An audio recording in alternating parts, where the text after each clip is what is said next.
Bismillahirrahmanirrahim. Assalamualaikum warahmatullahi wabarakatuh. Alhamdulillah rabbil alamin wa bihi nasta'in ala umuri dunya waddin. Salatu wassalam ala Rasulillah wa ala alihi washabihi wa man walah.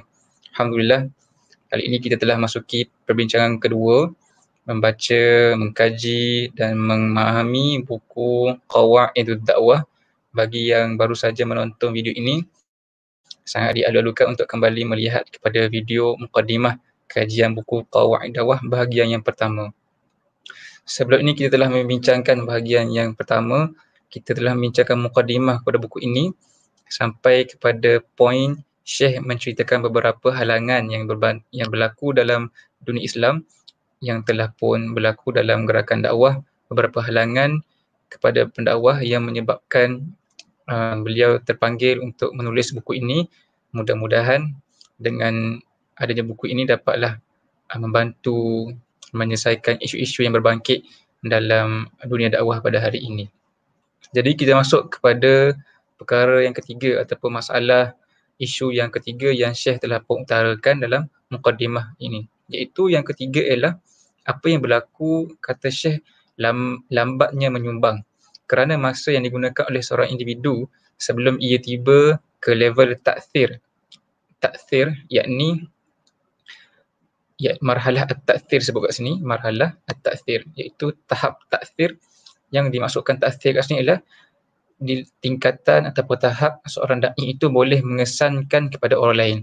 Ta'thir ni athar ni maksud dia kesan. Ta'thir ni datang daripada perkataan Arab yang maksud dia athar, kesan. Kalau kita kata satu dakwah tu berkesan, kita kata ia mu'athirah. Jadi ta'thir ni ia boleh mengesankan kepada orang lain, boleh memberi impak kepada orang lain. So dia kata kat sini, lama masa diambil oleh seorang da'i itu untuk sampai ke level taksir, ke level dia boleh memberi kesan kepada orang lain. Terlalu panjang dan lama. Ini semua disebabkan dari berkembangnya pengetahuan, maklumat dan meluasnya pembacaan dan pengalaman. Jadi faktor yang boleh membantu taksir ni adalah dengan berkembangnya pengetahuan, maklumat dan meluasnya pembacaan dan juga pengalaman.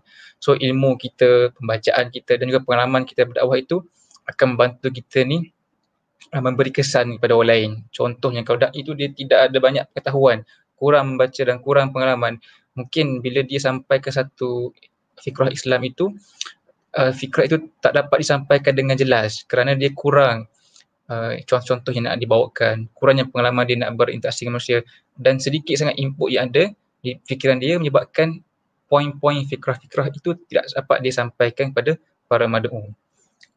So dia kata kat sini taksil, iaitu yang kita sebut sebelum ini, taksil dan taq'id kan, ataupun usaha-usaha untuk kembali kepada yang asal, yang asli, yang asalah, ataupun kat sini katakan memperdalami sesuatu dan kembali ke sumber asalnya, diharapkan akan menjadi faktor pembantu untuk mempercepatkan ke arah mencapai marhalah menyumbang. Marhalah menyumbang kat sini disebut marhalah al-ata'. So memandangkan antara tujuan ataupun konsep buku ini ialah untuk menekankan aspek taksil dan taq'id, iaitu nak mengajak para duat, para pendakwah kembali kepada yang asal, melihat pendalilan yang asal, sumber-sumber yang asal. So diharap usaha-usaha ini akan menjadi faktor membantu untuk mempercepatkan ke arah mencapai marhalah menyumbang. Dan diharap bila kita membaca, mengkaji buku ini, para pendakwah dapat memendekkan masa persiapan mereka dan mereka cepat-cepat dapat menjadi da'i yang boleh menyumbang dan memberi.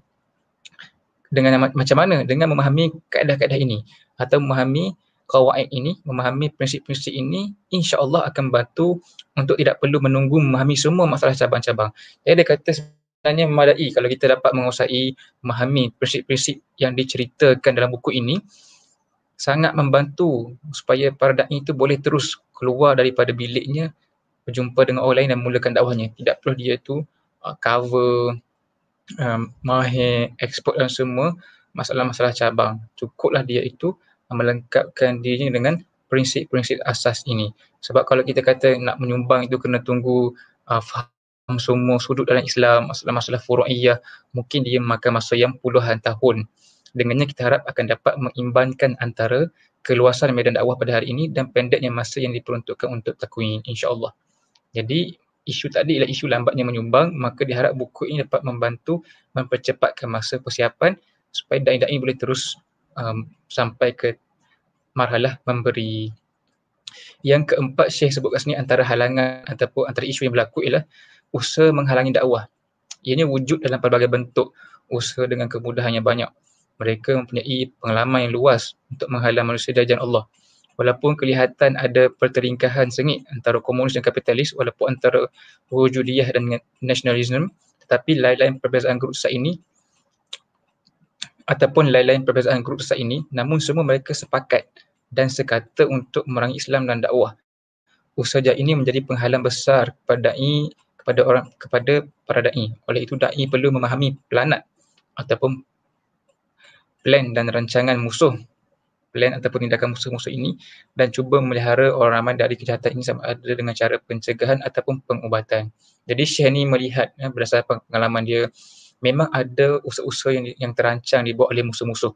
Walaupun kita tengok musuh-musuh ini sama ada mereka itu dalam kalangan musyrikin, orang kafir yang mempunyai fahaman komunisme, sosialis, kapitalis. Walaupun kita nampak pemikiran-pemikiran ataupun musuh-musuh yang datang daripada pelbagai pemikiran ini, kita tak nampak mereka tu juga bekerjasama sama mereka. Mereka juga kadang-kadang bergaduh sama mereka. Tapi atas dasar musuh yang sama, mereka ini bersatu padu untuk memerangi Islam. Mereka ini sepakat dan sekata untuk memerangi Islam dan dakwah Islam. Dan apa yang Syekh cerita dekat sini, dia sangat jelas kita dapat lihat situasi hari ini kalau kita mengikuti isu-isu Islamofobia yang berlaku di dunia barat hari ini, bila berlakunya kes ataupun isu yang mana Presiden Perancis telah pun membuat statement terbuka menyatakan Islam agama yang tidak relevan, yang mempunyai krisis. Jadi ini menunjukkan mereka ini ada masalah dengan Islam dan statement musuh ini disokong oleh rakan-rakan mereka lain dalam kalangan pemimpin-pemimpin di Itali, pemimpin-pemimpin di India. So sebenarnya ada usaha-usaha yang terancang oleh musuh-musuh Islam ini untuk menghalangi dakwah. So ini antara faktor-faktor yang menghalanglah perkembangan dakwah. Yang kelima, tarikan dan kesibukan dunia seharian dengan kepelbagaian yang kompleks menjadi satu penghalang kepada dakwah. Para da'i perlu faham gerakan kehidupan dan benda hidup. Da'i perlu faham kejiwaan manusia dan bagaimana pula cara-cara mengesankan mereka. Da'i juga mesti tahu bagaimana jalan untuk membersihkan mereka. Satu fenomena menarik perhatian adalah berkembangnya dakwah di kalangan orang kaya yang hidup dalam kelam kelibut tamadun barat dan terdedah kepada tarikan-tarikan jahiliah. Fenomena ini diharapkan akan menjadi pembantu untuk membina ketahanan dan halangan dan tarikan-tarikan ini. Jadi Syekh menceritakan faktor lain yang menghalang tapi isu-isu yang timbul ialah kerana ada tarikan kesibukan di dunia yang kompleks pada hari ini. So tarikan kesibukan dunia ini menyebabkan orang ramai tidak mempunyai masa untuk mereka berikan kepada Islam, tidak mempunyai masa untuk mereka sumbangkan, mereka tak ada masa untuk dengar cerita-cerita tentang Islam. So bila ini berlaku, kompleksnya kehidupan hari ini kan, perlu keluar pagi, balik malam mencari rezeki, ekonomi yang tak menentu. Jadi da'i ini perlulah mengambil kesempatan ataupun memahami fenomena kejiwaan orang yang penat, letih ini supaya bila mereka sampaikan dakwah itu mestilah kompatibel dengan jiwa manusia. Tidak boleh menyerang mereka tetapi patutnya boleh menenangkan mereka. So dia kata da'i perlu faham jiwa manusia, bagaimana pula cara-cara untuk influence mereka, mengesankan mereka. Dan satu fenomena yang menarik juga Syekh ni kata, dia melihat dalam fenomena keserabutan dunia moden hari ini, sebenarnya banyak pula somehow kan dakwah ini berkembang dalam kalangan orang-orang kaya yang hidup di dalam kelam kelibut tamadun barat.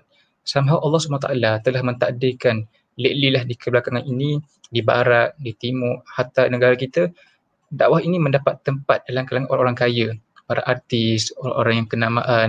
Mungkin kadang mereka ini bila mereka telah pun mendapat segala benda yang mereka nak dunia ini, mereka tetap merasakan kosong. Mereka tetap merasakan hidup mereka itu belum lagi fulfill. Maka mereka mula mencari Islam dan mereka rasa terisi dengan Islam. So mereka ini menyahut, menyokong dan mendukung usaha-usaha dakwah. So diharapkan adanya orang-orang seperti mereka ini akan menyokong dan membantu usaha-usaha untuk membina ketahanan kepada Islam kan. Diharapkan menjadi membantu untuk membina ketahanan dan halangan dari tarikan-tarikan ini insya-Allah. Jadi kita tidak bolehlah membiarkan kesempatan peluang ini begitu sahaja. Ramai orang-orang yang sedang mencari-cari solusi, sedang mencari-cari bagaimana nak menyelesaikan masalah mereka pada hari ini. Bila mereka bergelumang dengan jahiliah-jahiliah moden ini, sampai satu tahap jahiliah-jahiliah dan kehidupan ini tidak kena dengan fitrah manusia. Maka mereka mencari jalan keluar. Kita sepatutnya belajar memerhati dan mengambil kesempatan ini untuk menawarkan Islam sebagai solusi kepada orang ramai di luar sana. Yang keenam ialah Syekh menceritakan antara perkara yang berlaku di luar sana ialah arus-arus pemikiran di hadapan para da'i. Ianya bergerak, bergelombang dan maju pantas. Ia boleh menjangkau ke mana sahaja manusia berada, maka da'i perlu untuk berdepan menghadapi arus dan gelombang pemikiran ini, tetapi ianya perlulah dengan pengetahuan secara objektif. Jadi isu yang keenam ialah begitu banyak pemikiran-pemikiran yang ada di luar sana. Pemikiran sekularisme, hedonisme, adanya pemikiran kapitalis, nasionalis, pemikiran komunis yang telah bertukar-tukar bentuk, pelbagai bentuk pemikiran, adanya LGBT sekarang kan, ada pemikiran yang sangat materialisme kita tengok. Jadi semua ini pemikiran-pemikiran ini ada di pasaran pemikiran-pemikiran dunia. Bila seorang manusia itu dia ada masalah tentang kehidupan mereka, mereka mencari pelbagai pemikiran itu untuk membantu menyelesaikan masalah mereka. Dan setiap pemikiran-pemikiran ini adanya para pendakwah mereka masing-masing yang cuba untuk mempromosi pemikiran ini kepada orang ramai. Dan mereka ni bergerak dalam pelbagai pendekatan, bergelombang dan maju, menggunakan media, menggunakan segala pendekatan, YouTube-nya, di Instagram-nya, dan mereka ni maju dan pantas. Boleh menjangkau ke mana-mana saja manusia berada. Tambahan pula kita berada di zaman begitu kuat pengaruh media sosial sehingga tidak ada lagi batas-batas geografi. So da'i perlu berdepan dengan arus dan gelombang pemikiran ini, tapi perlulah dengan pengetahuan dan secara objektif. Tidak boleh kita ini turun dan menghadapi pemikiran-pemikiran ini tanpa persiapan dan tanpa objektif yang jelas. So mudah-mudahan buku ini juga akan membincanglah kan perkara-perkara ini, macam mana kita nak membuat perancangan, macam mana kita nak meletakkan objektif dalam usaha dakwah kita, akan dibincangkan dalam qawaid ini. InsyaAllah di masa-masa akan datang kita akan tengok sedikit sebanyak apa yang telah pun disebut oleh Syekh ini insyaAllah. Kemudian itulah 6 perkara yang Syekh highlight kepada kita. Mungkin ada banyak perkara-perkara lain, tapi mungkin itu adalah 6 perkara utama yang Syekh nak kongsi berdasarkan pengalaman beliau yang lama itu. Beban-beban ini dan juga yang lain menuntut dari kita untuk memindahkan dakwah ini dari sekadar dari pasti perasaan, emosi, tindak respon ceramah dan tulisan semata-mata kepada bidang dan medan planning, penyusunan, tanzimi, program tersusun dan takhir dan takhid. Jadi dikatakan untuk kita berhadapan dengan isu masalah-masalah yang kita telah sebutkan 6 perkara tadi, tak cukup sekadar kita counter attack dengan membuat ceramah-ceramah ataupun sekadar membangkitkan emosi. Tidak boleh. Kalau kita tengok musuh-musuh, mereka ni bukan lagi bergerak sekadar menyampaikan salah ataupun membuat printing apa-apa saja pemikiran mereka. Tidak, mereka telah bergerak dengan begitu tersusul. Mereka membentuk institusi-institusi, mereka merekrut orang baru, mereka pergi ke sekolah-sekolah, pergi ke aktiviti-aktiviti. Maka dakwah juga perlu bergerak demikian. Bahkan sepatutnya lebih tersusun daripada itu. Dakwah perlukan kepada medan planning, medan yang tersusun. Bukan sekadar bercakap di media ataupun ceramah-ceramah yang tidak ada follow up kan. Tidak ada, bukan sekadar kita ni cerita memberi kesedaran secara one off, tapi perlu pada medan planning, penyusunan yang terorganize, perlu adanya takhtik wal tanzim, dan perlu ada program-program yang tersusun, program takhir dan takhid. Takhir ialah program-program untuk memberikan kemahiran. Takhir asal pertama ahli. Contohnya kita adakan takhil doa, takhil murabi, dan takhid ini untuk memberikan mereka ini asas yang kukuh ataupun program-program yang memberikan mereka kemahiran dan mengajak mereka ini mendalami pada perkara-perkara yang prinsip, menceritakan tentang perkara-perkara yang prinsip. Fokus pada perkara-perkara ini tadilah kan. Kalau kita cerita pasal Islam, kalau kita cerita dalam ceramah-ceramah umum, dia tidak cerita benda prinsip. Kadang-kadang dia hanya cerita perkara-perkara yang surface kerana mengambil kira audiens yang pelbagai. Tapi untuk membuatkan program-program yang memberi penekanan pada takhir dan perkara-perkara yang basic takhid ini, maka dia perlu ada program khusus, ada objektif yang tertentu, ada perancangan, ada siri satu, siri-siri yang berikutnya, dan audiensnya mestilah audiens yang tertentu juga. Sebenarnya tidak pelik keperluan ini tertonjol di masa kini, iaitu keperluan kepada program-program dan juga perancangan-perancangan tadi, kerana dakwah telah tersebar luas, bercabang-cabang, banyak pengalaman, uslub dan aktivitinya. Pencabangan ini tidak mungkin dapat disusun baik, melainkan dengan membongkar usul-usul dan kawaid dan prinsipnya. Masya Allah. Syekh ni katakan, bila dakwah telah tersebar luas, maka keperluan untuk kita mengadakan program-program seperti tadi lagi perlu. terutamanya bila kita sudah banyak pengalaman. Pelbagai dakwah telah dibuat oleh pelbagai negara, oleh pelbagai orang, pelbagai tempat. Cuma pengalaman-pengalaman ini berselerak, tidak disusun dengan baik. Uslub dan aktiviti, pelbagai pendekatan telah pun dibuat oleh ramai pendahulu sana. Mungkin di Mesir caranya macam tu, di Jordan caranya macam ni, di Malaysia cara macam ni. So ini semua pengalaman-pengalaman yang berharga yang perlu disusun, perlu dibongkar dan perlu dikaji. Maka daripada pengalaman-pengalaman dan ilmu-ilmu ini, kita keluarkan usul-usulnya ataupun fik-fiknya ataupun kawaid-kawaid dan prinsip-prinsipnya. Jadi sangatlah perlu dakwah kita perlu kepada usaha-usaha untuk mengeluarkan fiqh dakwah daripada pengalaman yang panjang ini. Kerja dakwah bukan satu yang bid'ah dalam ulum-ulum Islam yang lain. Jadi dia kata kat sinilah kerja dakwah ini bukanlah perkara yang baru dalam ilmu-ilmu Islam yang lain. Muslim terdahulu telah menerima hadis Nabi SAW sama ada secara riwayah dan dirayah. Dalam kelamaan mereka merasai perlunya kepada ilmu usul hadis dan juga ilmu mustalah hadis. Sama juga keadaannya dengan ilmu nahwu, saraf, akidah, tafsir, sejarah dan fiqh. Usul dan kawaid satu ilmu adalah datang kemudian dari ilmu itu sendiri. Jadi Syekh nak cerita tentang apa yang dia buat ni, apa yang kita sedang bincangkan ni, itu tentang fiqh dakwah ataupun qawaid dakwah. Ini bukanlah perkara yang baru, yang bid'ah. Dia adalah satu keperluan yang datang daripada evolusi satu ilmu. Kan? Contohnya dia membawa contoh dalam konteks pembincangan ilmu hadis ataupun konteks ulum hadis. Asalnya di zaman Nabi itu tidak ada satu term yang kita katakan ulum hadis ataupun ilmu-ilmu mustalah hadis. Para sahabat mereka hanya mengambil hadis daripada Nabi. Sangat mudah. Mereka mendengar daripada Nabi dan mereka meriwayatkan benda itu. Tetapi bila masa berlalu dengan panjang, Islam itu tersebar merata-rata. Jadi untuk mengekalkan keaslian hadis, untuk memastikan academically pengajar hadis itu terpelihara, maka para ulama telah beristihad dan mengeluarkan disiplin ilmu yang kita namakan sebagai ilmu usul hadis dan juga ilmu mustalah hadis. Jadi kita tak kata pula ilmu usul hadis ataupun ilmu mustalah hadis itu adalah benda yang baru dan bid'ah, kerana ia adalah keperluan untuk menjaga ilmu berkenaan. So sama juga dengan dakwah ini kan. Bila dakwah telah pun melalui masa yang panjang sejak daripada Nabi SAW sampai ke hari ini, maka sangatlah kita ni perlu juga kepada pengkajian dan come out with usul dakwah dan juga kawaid dakwah, fiqh dan fiqh dakwah. So usul dan kawaid satu ilmu adalah datang kemudian dari ilmu itu sendiri. Jadi ilmu-ilmu dakwah telah banyak dalam Al-Quran, dalam hadis, daripada pengalaman yang kita dapat.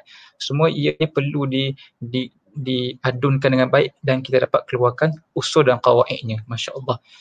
Supaya kawaid inilah yang akan bantu memandu tindakan-tindakan para pendakwah sepanjang masa dan disesuaikan dengan keadaan masing-masing.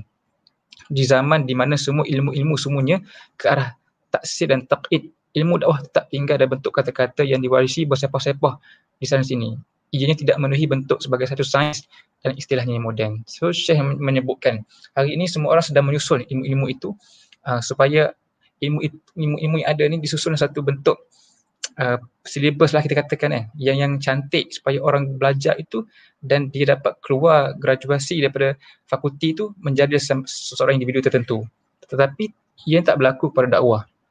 Sebab ilmu dakwah ni banyak, ada di pelbagai tempat, bersepah-sepah di dalam kitab-kitab yang pelbagai, dan kitab-kitab ini tidak lagi dibacakan kepada orang ramai pada hari ini, tidak lagi dipresented kepada da'i pada hari ini. Maka perlulah kita untuk menyusun kembali ilmu dakwah ini supaya terbentuknya satu istilah yang kita katakan sains ataupun ulum tentang dakwah, seperti mana yang berlaku pada bidang-bidang ilmu yang lain. Tuntutan terhadap ilmu sangat tinggi. Masyarakat Islam dulunya bukannya tercampak jauh atau pelik ganjil. Mereka tegak, aktif dan cergas. Ramai dari anggota masyarakat Islam melaksanakan dakwah sama seperti mana mereka makan, minum dan hidup. Tapi berjatuhnya daulat Islam dan ikatan iman mula terungkai, Muslim merasa diri mereka pelik di tengah-tengah masyarakat dunia. Kejahilan akidah, fikrah di sistem mula kembali semula sama seperti zaman jahiliah dulu. Setengah da'i mula menggalas usaha untuk mengembalikan taksis dan bangkit untuk menyediakan tempat dan manusia yang akan memulakan kembali kehidupan Islam. Harapan mula kembali setelah sebelum ini kecewa, di mana da'i mula bangun sama ada di timur, barat, Arab ataupun di bukan Arab. Ulama mula menunjuk ajar pengalaman-pengalaman dan membentangkan sudut-sudut positif dan negatifnya, insya-Allah. Inilah sedikit kesimpulan yang Syekh katakan tentang apa yang berlaku pada realiti umat Islam hari ini. Bila berlakunya peristiwa malapetaka jatuhnya daulat Islam, iaitu pada tahun 1924 itu, maka banyaklah kesan-kesan yang kita lihat pada umat Islam sendiri. Mereka mula terungkailah keimanan mereka. Mereka mula hilang harapan pada Islam. Mereka mula tidak lagi memikirkan tentang akidah. Fikrah mereka mula dicemari. Sistem-sistem Islam mula dipinggirkan dan fikrah ataupun sistem-sistem lain mula mengambil tempat walaupun di negara-negara umat Islam. Sehinggalah adanya da'i-da'i yang baru diberikan kefahaman dan kesedaran oleh Allah SWT. Mereka mengembalikan taksis, iaitu pengasasan. Mula meletakkan kembali batu dakwah Islam itu kembali bangkit, membina manusia supaya sejarah seperti mana telah pun dibuat oleh Nabi SAW itu berulang, dengan harapannya kita kembali dapat membina masyarakat Islam, mulanya membina kerajaan Islam dan membinanya negara-negara Islam seperti mana negara Madinah suatu ketika dahulu. Jadi usaha ini telah berlaku di berbagai tempat, bukan sahaja di negara Arab, bahkan di negara-negara bukan Arab. Para ulama mula sedar dan bangkit untuk menyedarkan orang ramai untuk kembali kepada Islam. Walaupun hasil yang tercapai dakwah setakat ini di satu dunia adalah positif, namun ianya masih sangat-sangat memerlukan tambah lagi pengembangan tenaga dan kemampuan. Perlu dikerah tenaga untuk membina.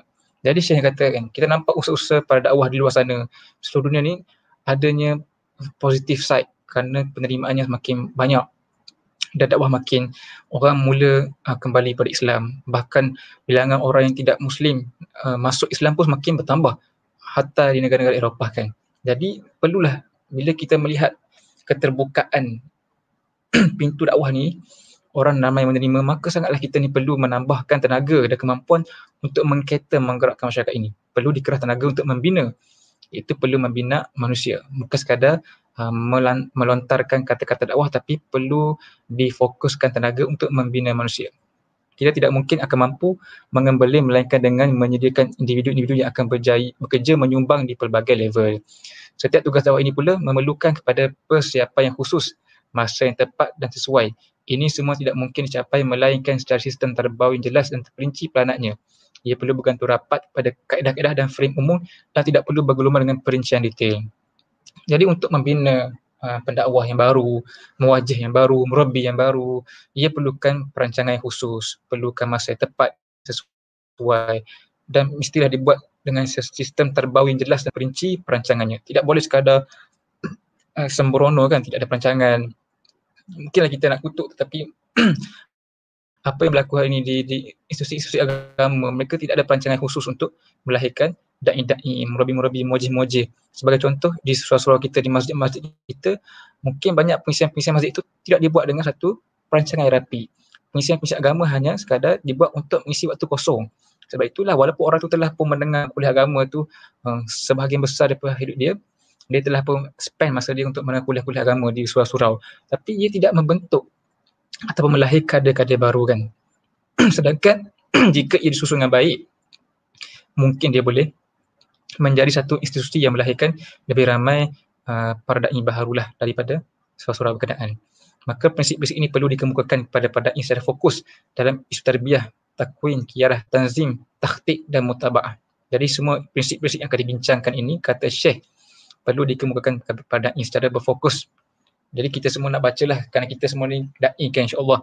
Dan kita perlu bincanglah prinsip-prinsip yang Syekh ni kongsikan, dan perbincangan ini perlu dibuat secara berfokus dan mengutamakan isu-isu tarbiyah, isu-isu pembinaan manusia, takwin sama pembinaan manusia, tentang kepimpinan, tentang perorganisasian, perancangan dan juga follow up ataupun mutaba'ah, monitoring.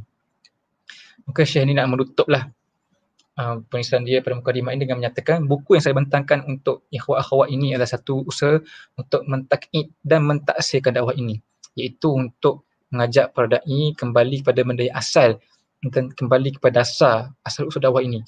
Itu kita melihat kembali kepada dalilnya, melihat kembali pada sumbernya asal, sirahnya macam mana, merujuk kembali kepada pandangan ulama-ulama. Ia akan dibentangkan dalam bentuk beberapa prinsip ataupun qawaid. Jadi prinsip-prinsip ini dibahagikan pada beberapa perkara lah. Antaranya akan mengenai tasawur dan bakinya menyentuh uslub dan wasail. Jadi qawaid ini yang Syekh akan cerita kepada kita ni, kita boleh bahagikan qawaid ini kepada 3 kluster. Yang pertama adalah kluster tasawur, iaitu gambaran ataupun konsep secara nazari, secara teoretikal. Kemudian ada juga prinsip yang dibawakan dalam bentuk uslub ataupun pendekatan, dan ada prinsip-prinsip yang kita akan bincang nanti dibawakan dalam bentuk wasail ataupun cara ataupun saranan-saranan ataupun medium untuk kita sampaikan dakwah berkenaan. Dia bukanlah kaedah seperti mana kita faham bahasa Melayu, iaitu cara. Mungkin kalaulah uslub itu, kalaulah kita cerita tentang uslub, ia mungkin tepat kita katakan kaedah dakwah. Tapi bila kawaid atau prinsip itu sedang bercerita tentang tasawur dakwah, maka dia bukan cara tapi dia adalah gambaran. Ianya adalah pandangan yang aku bentangkan untuk kajian dan di komen jika perlu. Ianya adalah permulaan dan bukannya final, insya-Allah. Hanya Allah mengetahui niat-niat hamba-Nya, Hamam Said, Dr. PhD. Jadi inilah sedikit sebanyak yang Syekh ni cuba untuk kongsi kepada kita. Mukadimah pada buku ini, dia katakan buku-buku ini perlu dibaca oleh para da'i secara berfokus untuk mereka memberi tumpuan pada isu tarbiyah, dan kawaid ini atau prinsip-prinsip ini akan menyentuh 3 perkara lah yang kita dah sebut tadi kan, iaitu tasawur, bakinya menyentuh uslub dan wasail. Ini juga kita katakan apa yang kita akan bincang ini, membaca kawaid dakwah ini adalah sebahagian daripada usaha untuk mentakyid dan mentaksirkan dakwah ini, iaitu kembali kepada yang kaedah-kaedah asalnya, kembali kepada prinsipnya dan kembali kepada perkara-perkara yang asal kan. Mungkin orang ramai para pendakwah sekarang ni tidak memahami prinsip dakwah itu. Dakwah itu dibuat sekadar kerana mereka ingin menyalurkan semangat mereka untuk menyumbang pada Islam, ataupun dakwah itu dibuat kerana trend semasa kan, ataupun mungkin na'udzubillah min zalik, dakwah dibuat kerana adanya kita kata matlamat lain bila kita buat dakwah tu. Mungkin kita jadi popular, dapatkan duit in return. Jadi sebenarnya inilah usaha untuk mengajak para pendakwah melihat kepada prinsip dakwah itu. Bila pendakwah diajar prinsip-prinsip dakwah ini, maka mereka boleh berdakwah dengan baik kerana mereka ada prinsip yang mereka pegang. Prinsip ni tidak cerita dengan detail bagaimanakah pelaksanaan dia dari sudut execution kan. Mungkin pendekatannya berbeza mengikut tempat, mengikut zaman, mengikut audience. Tapi jika kita ada prinsip yang betul, insya-Allah prinsip inilah akan memegang kita supaya kita tidak akan melakukan penyelewengan dalam dakwah. Dan juga ini usaha untuk mentaksirkan dakwah ini, iaitu mengajak semua ni kembali kepada yang asal, kembali kepada asalah, melihat dalilnya, melihat bagaimana dibuat oleh para nabi, melihat apakah komen-komen para ulama dulu, melihat kembali pada ilmu dakwah yang bersebaran di berbagai kitab, tetapi telah pun disusun oleh Syekh ni dalam buku ini yang dibawakan kepada kita semua, insya-Allah. Jadi dengan sedikit penerangan itu, kita fahamlah kita ni sedang baca satu buku yang sangat penting, kawaid dakwah, prinsip-prinsip dakwah yang telah pun dibentangkan oleh Syekh ni untuk mengajarkan kita, membekalkan kita prinsip kepada dakwah, ajak kita kembali kepada yang asal kepada dakwah ini. Bukan kita berdakwah bukan sekadar menyampaikan selesai, tidak. Kita nak pastikan dakwah kita berkesan, maka kita perlu melihat kembali kepada prinsipnya dan kepada ilmu-ilmu asal dakwah itu. Semoga dakwah kita ini dibimbing oleh Allah SWT, dan semoga kita ini meneruskan apa yang ditinggalkan oleh Nabi SAW, bukan kita buat dakwah ikut suka hati kita kan. Sebab mungkin bila para pendakwah tidak dibekali dengan ilmu dan prinsip ini, dia boleh mendatangkan fitnah kepada dakwah, dia boleh melambatkan usaha-usaha untuk memenangkan Islam, dan dia boleh mendatangkan banyaklah keburukan-keburukan yang lain, insya-Allah. Wallahu a'lam. Aku liqali hadza, astaghfirullah wa lakum. Kita akan berjumpa lagi dalam siri yang berikutnya dan mula masuki perbincangan bab yang pertama ataupun prinsip yang pertama, insya-Allah taala. Assalamualaikum warahmatullahi wabarakatuh.